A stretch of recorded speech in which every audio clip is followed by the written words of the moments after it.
But Holland comes in for a pit stop. Time to refuel and change tires.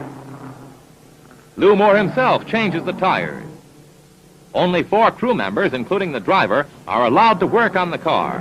It's a tense time. Holland stays in his seat, anxious to get away. Let's watch.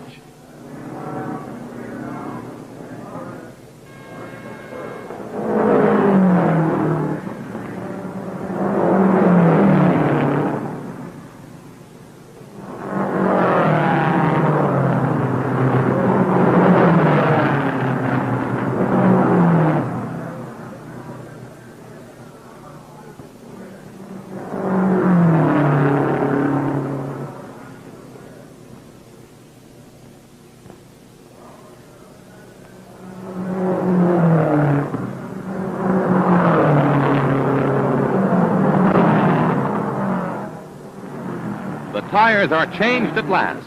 A crewman polishes the windshield as Holland moves away just 67 seconds after he stopped.